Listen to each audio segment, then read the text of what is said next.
Hello, and welcome to Camp, Scary and Squee, a podcast that tests my theory that every horror movie exists on a scale of divine camp to pure terror. I'm your host Damien, and each week I'm joined by a guest who brings a horror movie for discussion, dissection, and classification on the Camp Scary scale. My guest this week describes his perfect horror movie as something that doesn't take itself too seriously, playing with the tropes of the genre, has gratuitous and hunky body shots, and at least one epic kill scene. Welcome, Dave McAuliffe. How are you doing?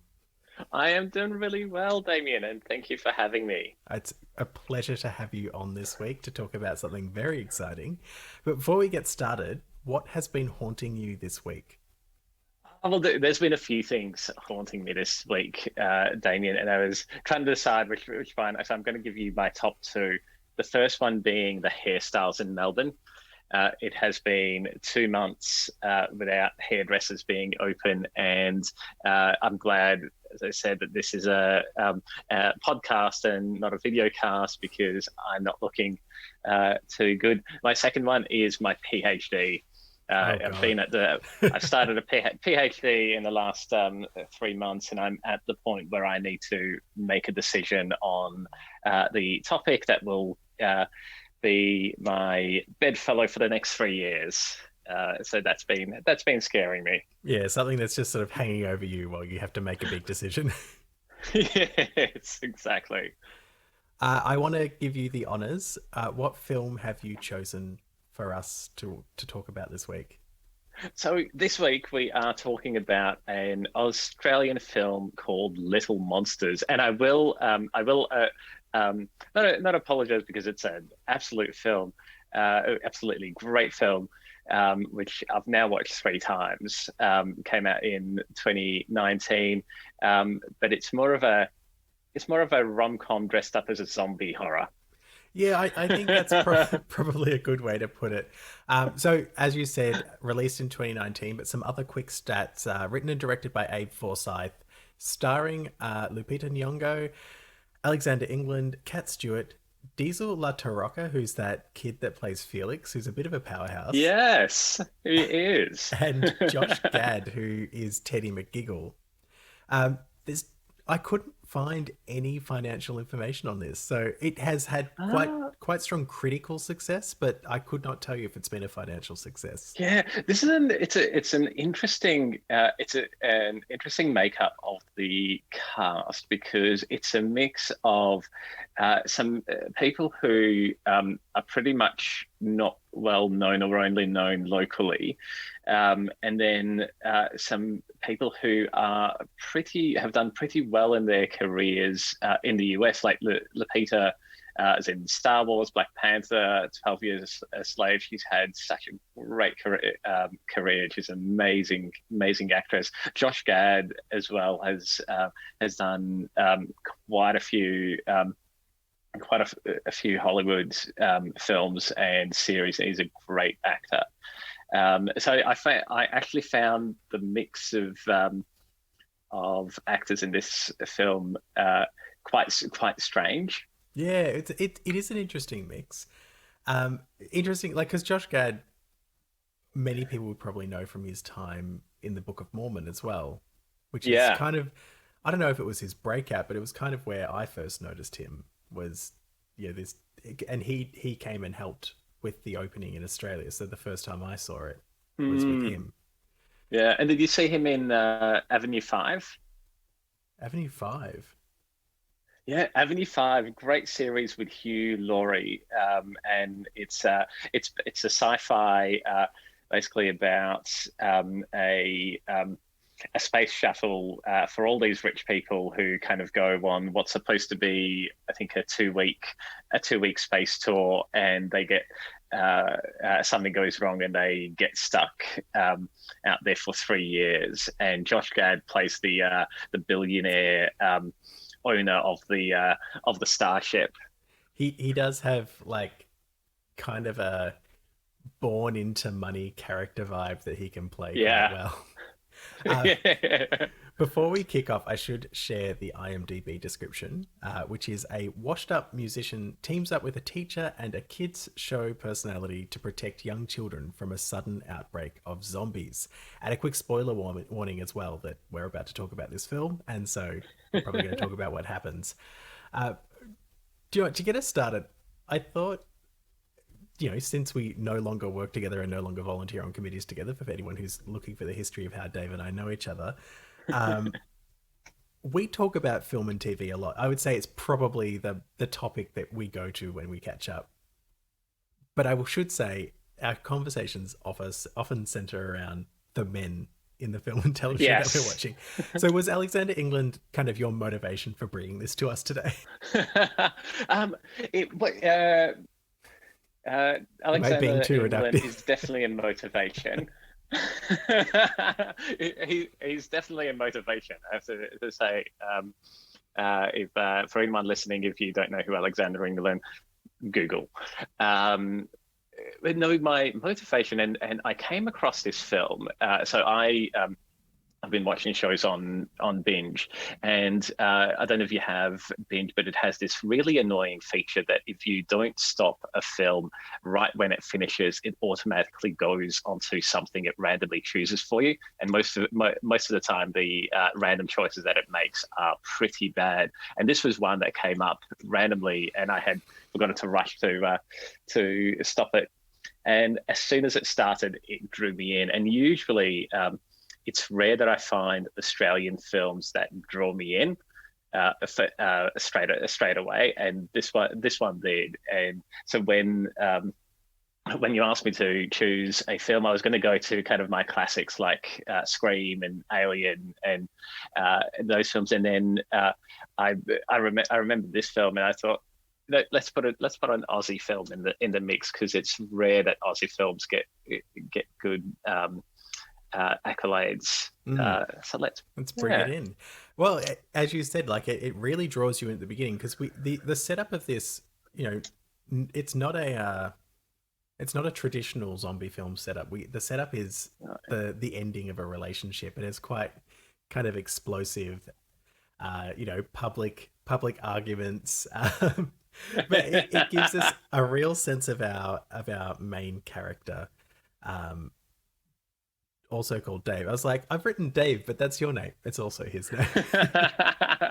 It was. I have to say, one of the other things that drew me in is that he kept being referred to as Uncle Dave, and I'm Uncle Dave to my niece and nephew. So like, yeah, I like this. Yeah, it's like an instant kind of interpolation of you. Yeah. But yeah, so it's like this very different setup, and like the arguments that he's having with his girlfriend Sarah are like, I guess what we get here is we don't just get the arguments, we also get him feeling really kind of like he's kind of failed at life a bit. You see him busking in the street and the cops sending him on his way. The argument about, was it about lentils or quinoa or something like that in the shops? Yeah, and I just the line that I remember is, I know the difference between literal and figurative language, Dave. Yeah, because he's trying to like mansplain to her where she's saying, I'm literally. He's like, I think you mean figuratively, which is that frustrating kind of, we're having an argument, you're just trying to like make me feel stupid to win. Yeah. But we get this, I guess, what is the setup, which is to set Dave up as a bit of a loser, who's really unhappy with where his life's going. He's just left. Well, he says he's left his girlfriend, but he's been kicked out, and he's sleeping on his sister's couch. And his sister has her son Felix, and Felix is, I would say, a pretty precocious kid. Yeah, I have to say, a pretty amazing actor for someone that young. The way he delivers his lines right throughout this film is kind of really kind of deadpan, but comical style is really good. Yeah. You mean where he said the naked man punched Uncle Dave in the nose because Auntie Sarah has a slutty vagina? Slutty vagina, yes. Oh, the conversation that kids' parents would have had to have with him Like, okay, you're about to say you cannot say this again.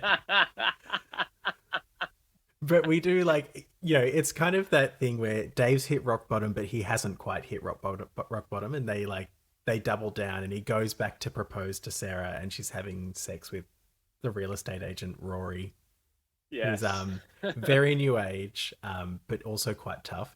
I actually thought Rory was a bit sexy. Like I know Yeah. that they kind of picked someone, they've gone, oh, he's bald and da da da, but I don't know, he looked good. Rory had game. And poor Felix walked in with the sign for the proposal and saw Auntie Sarah having a very good time on a chair. Exactly. I assume that somehow they've like avoided most of the most of the traumatizing moments that kid could have had in how they've filmed that. There's a lot of shot reverse shot where you're Yeah. like, yeah, you're not in the same room. No, exactly. And I do like about that scene where we get introduced. There is a constant Star Wars theme that goes Yes. throughout, and it's always to me a good testament to really good writing and really good directing, where you see common themes in the dialogue coming through, like the line around staying in character. It just continues right throughout the film, right up until the end, where he keeps saying to Felix, "Stay in character." Well, it starts out as like almost a way to deflect Felix's questions, and by the end, it Mm, becomes a way to protect Felix from the reality of what's going on. yeah, That's it all something I'm sure we'll talk about. It's all about Dave's kind of character arc as he goes from this person who's lacking a bit of direction in life, goes through this quite intense experience to come out the other end as someone who's kind of found a purpose or found something to kind of drive them forward. Um, so we should say that there's this proposal. Dave catches Sarah, um, getting it on with getting it Rory. on. Ro- uh, Rory and Dave get into a bit of a scuffle, and Rory overpowers Dave. What is it? Your dick's on my arm, your sweaty dick. Like, good comedy. I mean, good comedy for us, maybe. Might be a bit lowbrow for some, but we're getting to a point where I guess something that's interesting, because he's about to meet Miss Caroline, who's Felix's teacher, Yeah, um, and there's this ongoing theme about Miss Caroline, because Lupita Nyong'o like is stunning, and it's like every dad on the playground has like tried it on with her, that's and I guess we're kind of seeing this motivation, which I find quite strange, but I guess it shows where he's at as a character, where he immediately goes, well, Sarah's dumped me. There's this beautiful woman in front of me. I'm gonna, yeah. I'm going to go there. well, and like in the most awkward, stupid way possible, like he ends up on a school trip with them, starts quoting the Bible because he hears she's a Christian. and Oh, and takes a guitar with him when he had no plan of playing anything. yes. Oh, the guitar was weird. He's like showed up. He's like, oh, I've got my guitar. You're like, okay. But it's also one of the things I found interesting. I guess this is a horror film, and we've just spent a good like 15 minutes of the film. Like the entire first act really isn't about zombies at all. Like if you No, not at all. an actually interesting question, because you came into this maybe not quite realizing what it was. Yeah. Um, when did you pick up that it was a zombie film? I picked up on it. Well, actually, I didn't really pick up on it until after that bus trip where suddenly these American army guys pop up, and you kind of think, wait a minute, why is there an army base in Sydney? A US Army base in Sydney. What is with these really fake These terrible American American accents. accents and zombies? Like, where did zombies come out? I had gone into it kind of thinking it was just it was going Yeah, to be a rom com, and then suddenly hopeless man zombies finds pop up. love kind of rom com. Yeah, it's, there are kind of two schools of thought of zombie, how to start a zombie film. Like there's the time bomb where you have that opening scene, and they like you see the zombie threat and then it cuts to whoever the protagonist is in their normal life, and you're like, "Ooh, it's Yeah. coming." This one, it held it off. Like we didn't know, and it eventually kind of turned into a zombie film, but it felt like it was almost like a different film that became a zombie film rather than a zombie film that had a love story in it. Yeah, exactly. I did find it interesting that these American soldiers that knew that there were zombies in this base, like, just didn't seem to take any precautions. So, like, the zombie had bitten this woman, one of them drove off, and the other one just turned his back. Yeah. I did find so when I was rewatching the film, I was starting to get a little bit annoyed at the whole American um, and US base in Australia, and kind of going throughout the film. Why isn't there an Australian military? And why isn't there Australian police when there's a whole bunch of school kids being eaten by zombies? And it made me wonder: did they do this on purpose? So one, they could bring out all of the Aussieisms that you Oh, couldn't you do mean if it was a pure. every soldier just listing Australian animals? There are several Yes, scenes where there's just yes, soldiers going echidnas, koala bears, yeah. kangaroos. I was like, there was no like there's one scene where he's just listing them, and then someone distracts him Yeah. with actual work, and it's like, were you just Yeah. sitting there listing out? Yeah. Like, because I mean, there are U.S. forces in Australia. Isn't there a base in Darwin where we have an Yeah. exchange? It's, Yeah, yeah. but it's also like it just makes it makes no sense Mhm. that. Oh, do you know what? Actually, I wonder if part of it is that they wanted to create the army as a kind of bumbling antagonist kind of thing, and maybe they felt like doing it with the Australian army for an Australian film would be like, oh, people aren't going to be on board with that.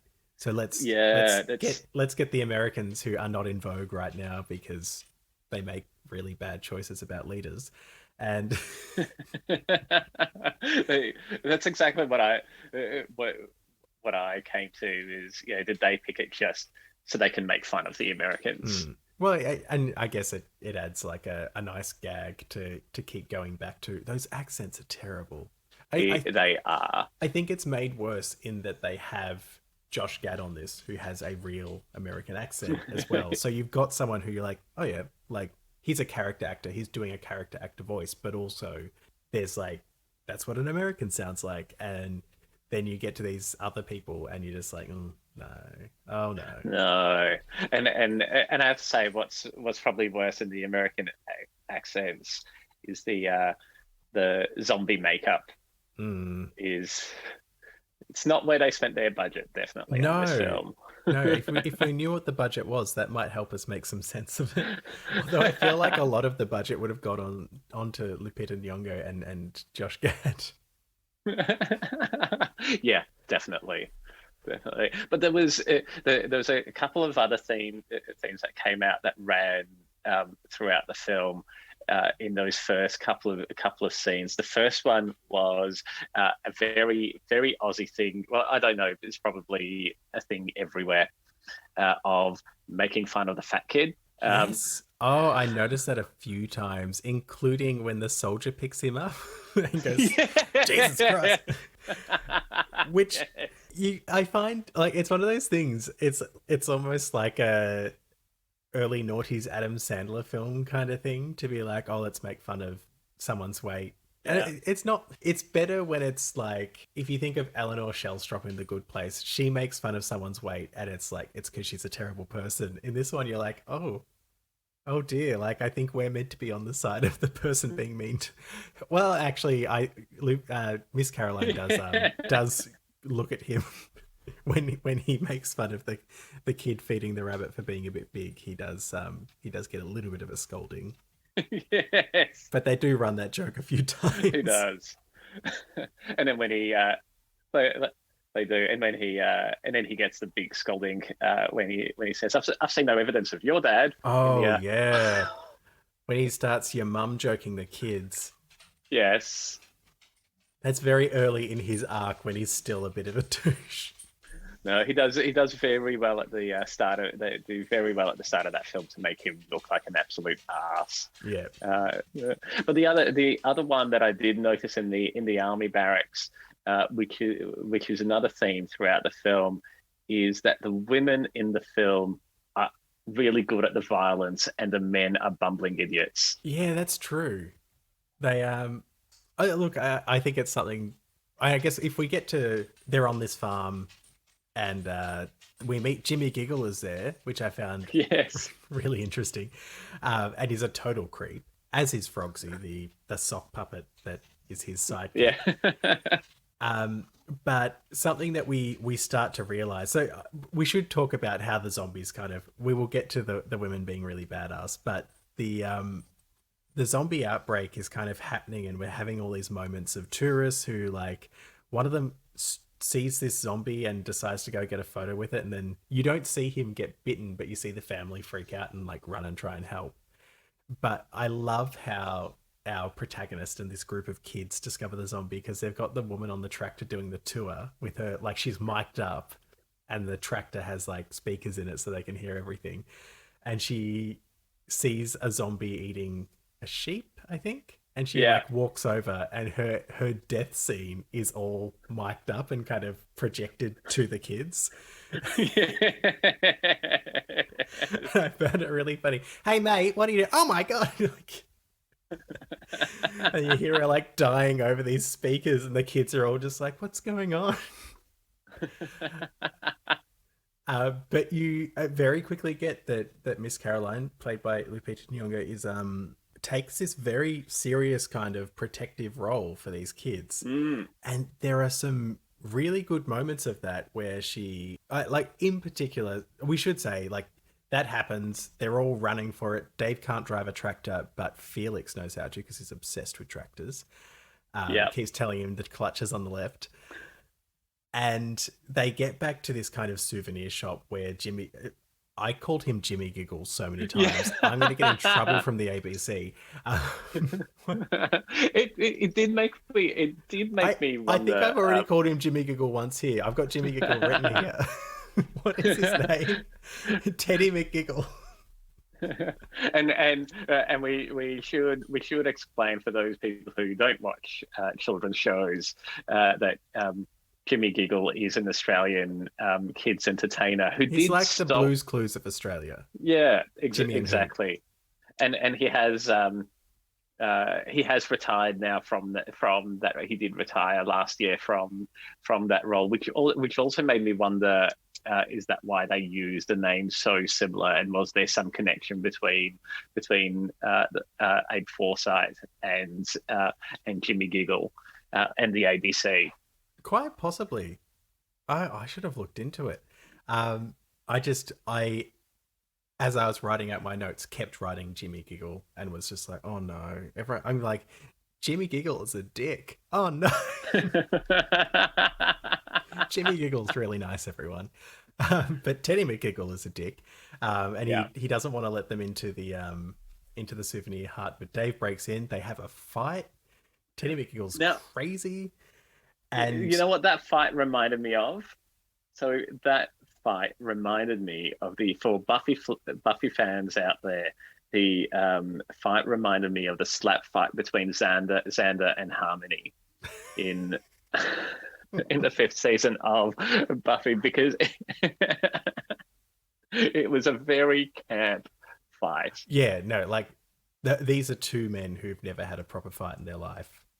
Yeah, like they hurt each other. Yeah. That's the other thing. Teddy McGiggle's like projectile vomiting at all different opportunities was a lot. Yeah. and that's right, because the ball twists. Yeah. But what we get is like Teddy McGiggle's having a breakdown, turns out is a total psycho, and this job where he has to be around children all the time, but also is getting the attention of many mothers, has like turned him into a bit of a kind of narcissist. And he's doesn't really want to help them, but they get the kids all into the shack and he's having a bit of a breakdown, and Miss Caroline grabs a piece of broken ceramic of some kind, like a mug or something, and like like a kind of super spy kind of thing, has it like pressed against his side and is whispering to him, you know, my one thing is to protect these kids, and if you get in the way of that, I will take you out. And you're like, fucking hell, like this kindergarten teacher. I, I wrote down in my notes in this bit, don't you wish Miss Caroline was your teacher? Oh yeah, 100%.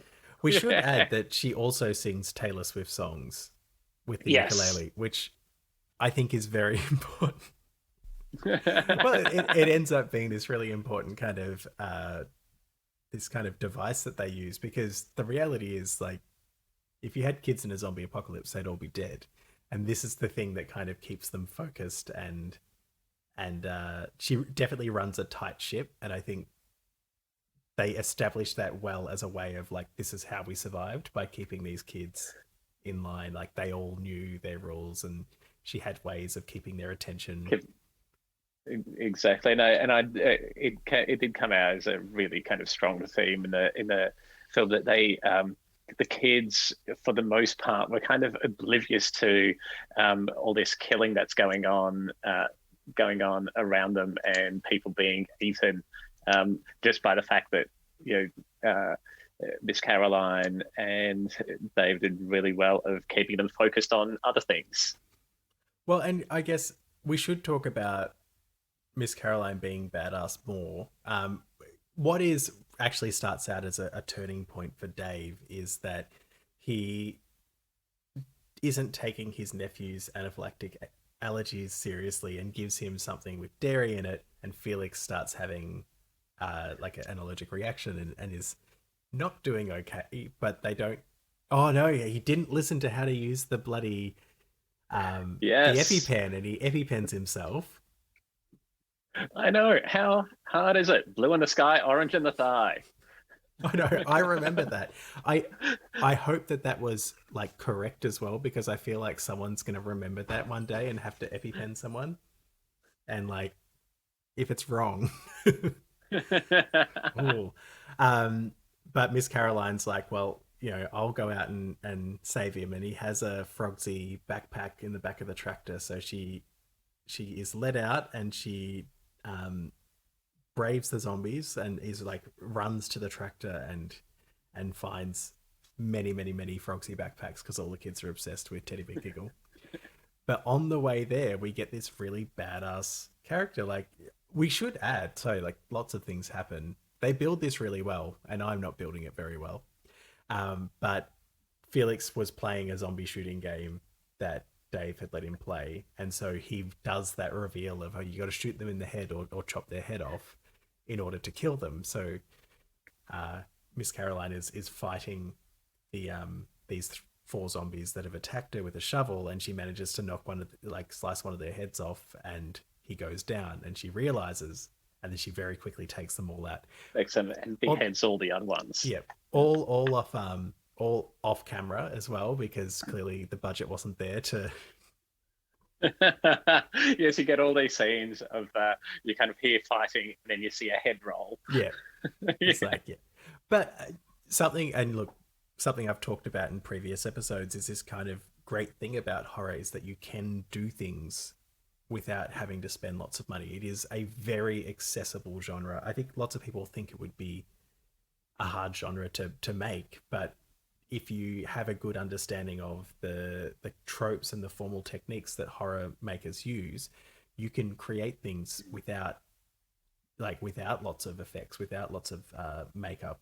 There are lots of ways to create a menace, and there are great horror films where you don't really see the menace. You No, never see and what's coming. and they are the films, and because the I always find that the scariest things that you can see are usually the things in your own head. So Mm. to me, the horror films that actually work really well are not the ones that show you all the blood and the gore and the effects. Is the ones that are actually written so well that what you imagine happening ends up being way worse than what the filmmaker could have done themselves with their budget. And that to me is kind of the really mark of a good horror film, when it just sends your imagination spiraling. Yeah. No, it's yeah, I often feel there are horror films that are ruined by the reveal. Mm. And it's like Yeah, you could have just not shown us, and we could have filled that in and still done really well. From here, one of the big things we see is we've seen this turning point for Dave. He's starting to like take more ownership as he realizes it's his job to protect his nephew, but also all of these kids. And there's that we start to see a bit more of that human element coming in, which is something that can happen a lot in zombie films where, it's not really about zombies, it's about how people react in a zombie apocalypse. yeah, I think what I like about this, and something that's made it different, is that uh, having the kids there and like a big group of kids kind of changes the dynamic in a really big way that you don't often see. And they're kind of them being oblivious, like the kid that really wants to play putt putt golf and just keeps getting more and more upset that they aren't going out to play golf. yeah. He does that at one point. He does that thing, where like a kid of a certain age starts yelling, and the yell turns into a scream, and it just breaks you down. Uh, But they do so well in this film, though, in just keeping that. I think going from the the horrible scenes of the zombies outside who are eating, and we probably should get back to the kids that do get eaten are the group of disabled kids who are in the farm who do get eaten and turned into zombies. But they do kind of keep doing this great mix of having these kind of intense scenes of either fights or zombies and killing, to just these scenes with the kids that just kind of totally break away from that. Like in the fight between Josh Gad and Alexander England, they go through like this massive fight, and they're throwing things at each other and throwing up and ripping Alexander's shirt off. Also a good part of that scene. And then the fight finishes, and he finally kind of struggles up to the door, and he opens the door, and Felix is just like, "Oh, hi, Uncle Dave." that great oblivious, they're just like, "Oh, everything's fine." But I think what's good is they find ways also to keep things moving. Like there is a real risk that this had just become like it had stopped dead in its tracks, and we'd have like half an hour of like, oh my god, like why are we just following the kind of emotional turmoil of these people? They keep finding good ways to keep the plot moving. And like probably the big one is that we get this kind of Operation Hailstorm. So there's like suddenly there's a reason that everyone's going to be like, well, they have to get out of there soon, so things are going to start moving. Although we should say before that, Miss Caroline does share her own story of how she came to be in Australia, and Yes. she chased her favorite band. She doesn't quite reveal who it was, but it was only because she keeps playing Taylor Swift songs, and she says, and then Taylor saw me. He's like, Taylor Swift. She goes, no, Hanson. Which I just like. I'm sure there are. I mean, Hanson was very popular, but there's this idea that someone is like essentially took money that their parents had put aside for their education, hurried to Australia to break into a hotel room for fucking Taylor Hanson. Really? Alexander England is right there. But yeah, we get these beats to like understand the characters better. You start to see a bit of a like connection forming between these two, and it is ostensibly like, while it's a horror movie, it really is a rom-com. And we we do get this kind of thing to drive the plot forward in that they need to get out of there. They're running out of food, and we see that the military is going to blow everything up.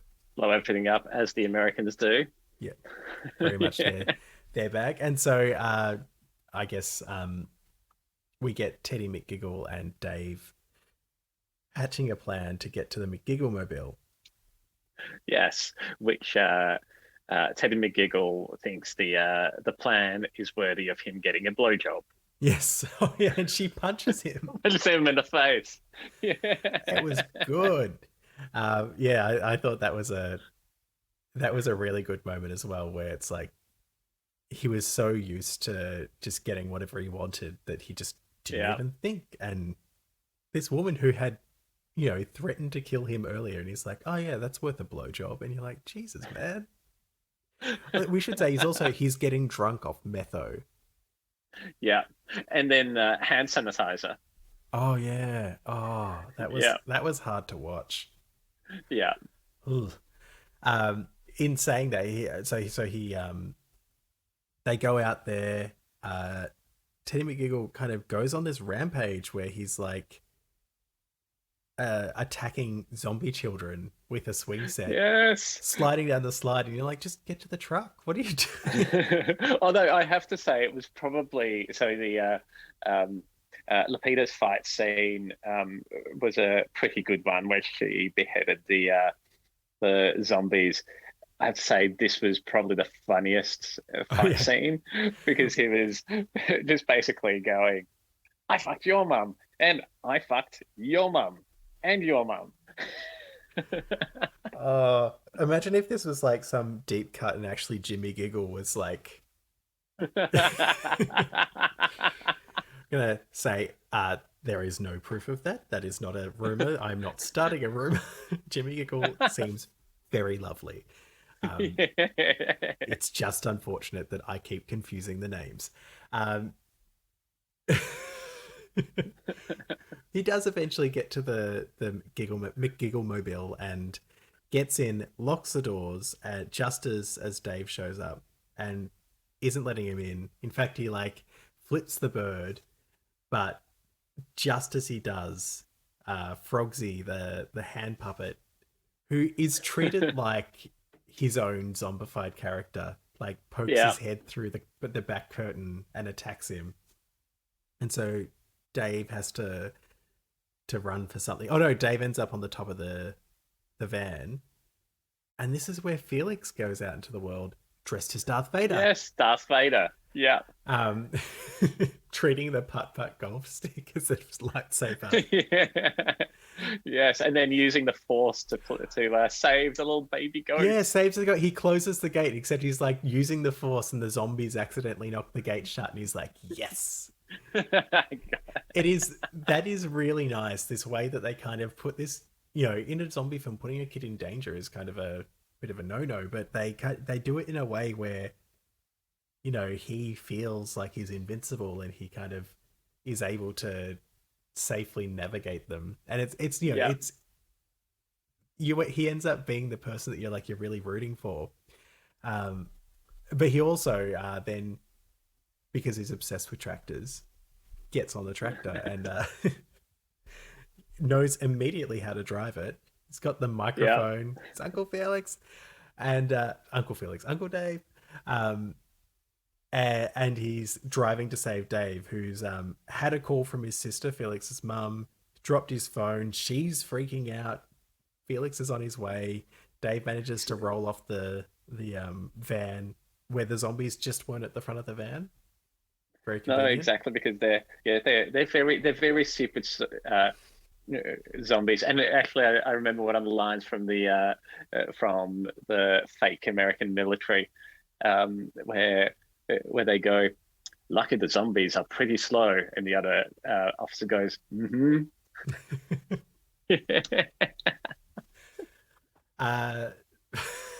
But we do end up with Dave getting instructions from Felix on how to drive the tractor properly, which is really good.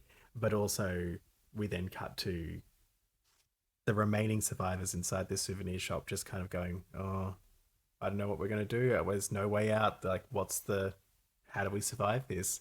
Just as the tractor bursts through the wall. First, which I have to say was a pretty irresponsible move, because how did you know there were not kids on the other side of that Yeah, wall? good point. He's Yeah. very lucky. But we then get the slowest pursuit ever as the tractor Yeah. slowly goes down the road and the zombies are all kind of gathered behind, following. Honestly, this is the only part of it that didn't land for me was that I know, look, I get there's this sometimes there's like a zombies have some memory of their life before, but they're playing these songs and like the zombies are kind of singing along because they're all these childhood songs that they would know, like Yeah. Wheels on the Bus and all There, of that. there were a few things about that end scene that were, I don't know, a bit manufactured. Like even the line from the general who Oh yeah, when they're coming out, it's like, no, I can't shoot kids again. yeah. No, it didn't. Ugh. I Yeah. think that was the one thing that like just didn't quite land at the end of it.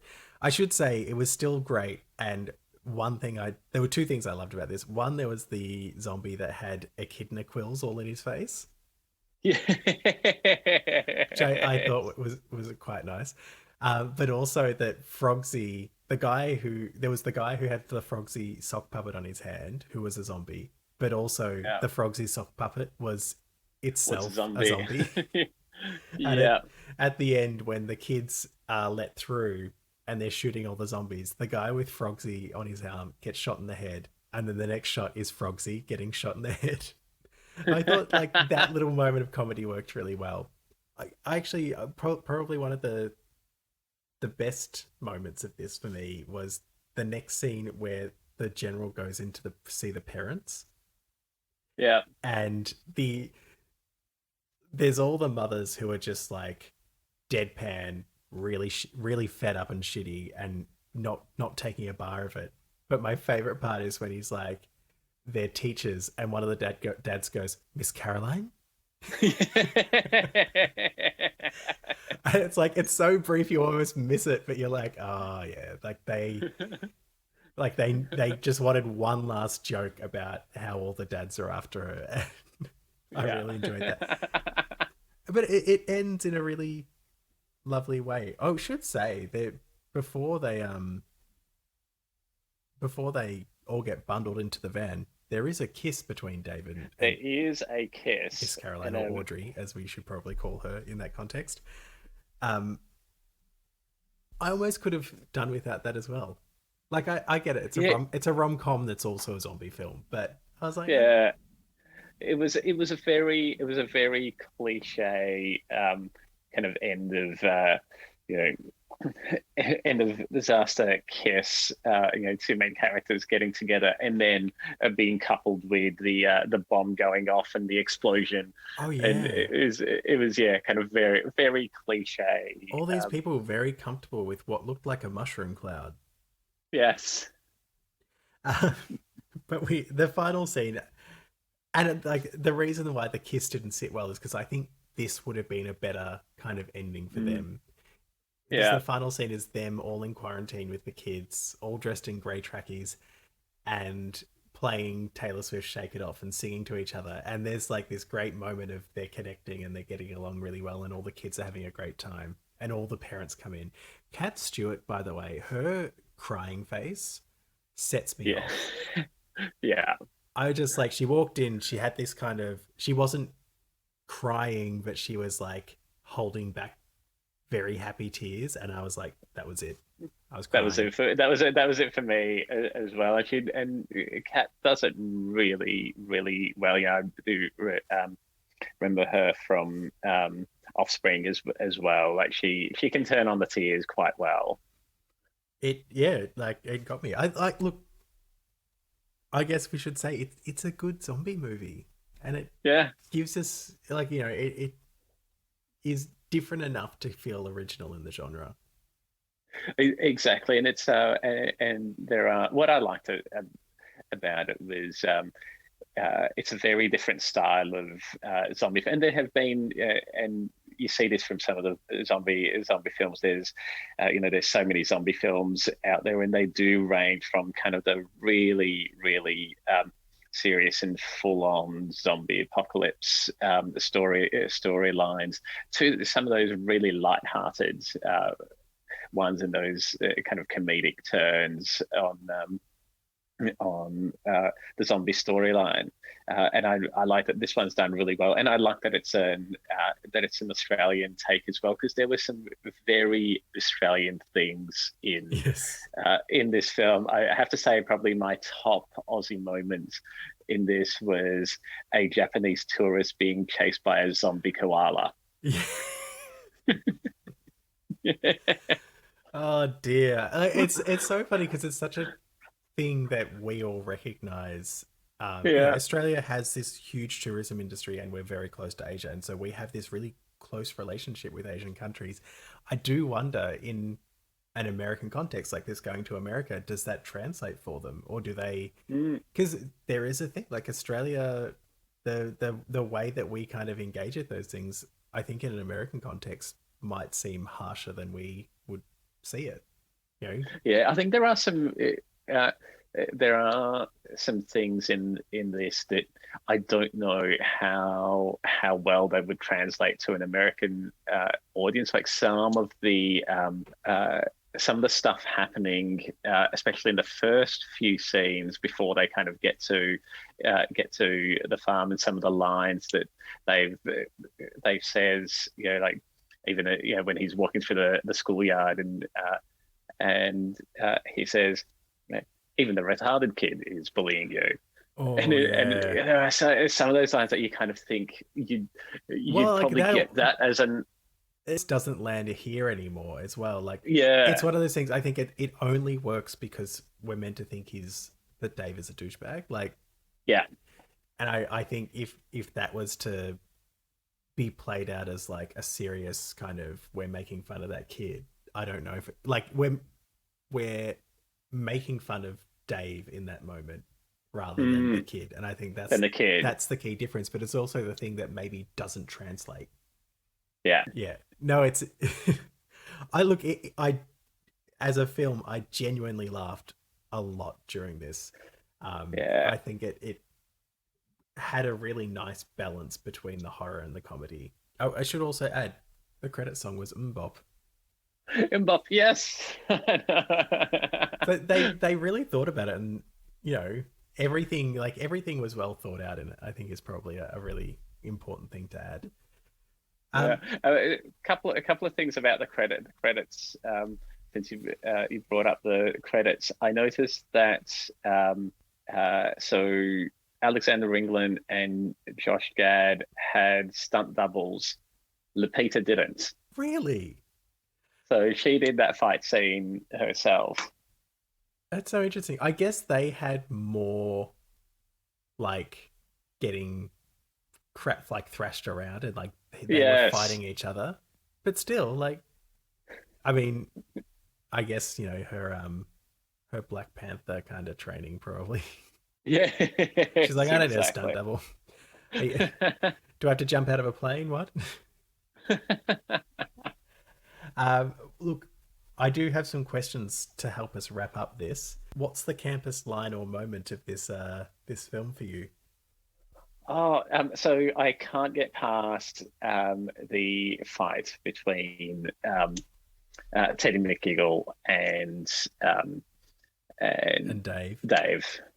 Yeah. Because it was such a camp fight, except for the other campus moment in the film was when Dave is helping Teddy McGiggle onto the roof of the souvenir shop, and Teddy McGiggle does the ass grab. I feel like I missed that entirely.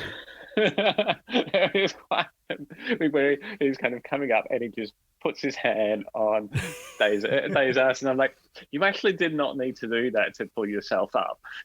No, that was a choice. Is there a scariest moment for you? Um, I can't say that there is a scariest moment in this film, so I'm going to go with instead the best kill scene, and that was Teddy McGiggle getting killed by a zombie frog puppet. Yeah, no, that was pretty good. It is one of those ones like it. I don't know. Like I never often for zombie films, like you get scared when you feel like there's danger or that you can't see a way out of it, and I just never quite had that feeling. Um, No, the only closest thing that I got to being scared for someone or something was uh, fearing that the little baby goat was going to get eaten. oh yeah, no, that was scary. The poor goat. Yeah. Yes. Uh, so we do have a camp scary scale. Um, this is a scale of 1 to 7. From Divine Camp is number 1, Pure Terror is number 7. It's a scale of classification, not a scale of value. But I would like to know, where would you put this film on the camp scary scale? Considering this film starts with Tay Tay, as they call her, and singing her song and ends with Mbop, I'm going to put it at the very camp scale So of a number one. 1, Divine Camp. Yes. Look, I think it does work that way. I think that there are lots of people who would say, "Oh, I don't do horror films," but they could probably watch this and not Yeah. really. There's never a moment where you'd be like, "Oh my god, I can't!" Like I'm on the edge of my seat. Mm. I think it very much is leaning into the campness of it rather than trying to lean into the horror. Exactly, and it just kind of shows, I think, how diverse the horror genre is, and how much it kind of crosses over with other genres as well. Because there's generally other themes in horror stories, whether they a lot of times it is love, Mm, or coming of age, or in a drama, definitely action thriller. Um, and there is a lot of crossover in the horror genre. Can be for everyone in that sense. It's not just blood and gore. mm. No, absolutely. I think the whole reason I have this podcast is that horror is a very broad church, and there are lots of people who say they don't like horror at all, but actually when you delve into it, there is a form of horror in their life, whether it's the Addams Family or Gremlins, or it's Mm, you know trying to think of Freddy, could be Jason, it could be Michael Myers. Like there is horror in people's lives, and people, it's like talking about sort of how it exists on this scale is all about showing that it's it plays this really big cultural role for a lot of people, mm, and we all engage with it exactly. differently. And you can tell that, and this might be reading too much into this film, but um, horror plays to our biggest fears.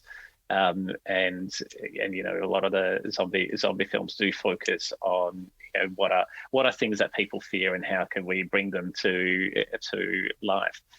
You look at this film, Dave's biggest fear at the start of this film was not zombies; it was having kids. Hmm. And by the end of this film, he goes through that big arc where he's come to terms with actually, really liking and enjoying having kids around. Yeah, and he realizes that because we didn't really talk about this, but there's an arc for him where he talks about his own absent father and his worry that he would be an absent Mm, father too. And at the beginning of the film, he was like his father. He wasn't someone who was present in the relationship, and maybe didn't see that he was doing that himself. Uh, so yeah, it deals with lots of things on lots of levels. This is why we love horror as a genre. yes, exactly. Well, Dave, I want to say thank you for joining me. But before we go, do you have anything you want to plug? I do. I do have something that I do want to plug. So I'm also on the board of the Melbourne Queer Film Festival. So I would say do follow the Melbourne Queer Film Festival, because we always have some really great films, and there's also always some good horror films in that lineup as well. So follow us at MQFF on Twitter or Melbourne Queer Film Fest on Facebook and Instagram.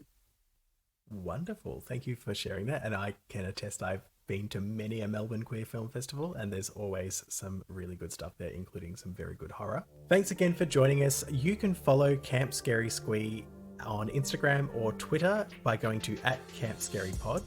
If you have questions or suggestions, email campscarysquee@gmail.com and make sure to rate and review Camp Scary and Squee so that other horror fans can find us. Thank you for joining us, and remember, don't scream. They'll hear you.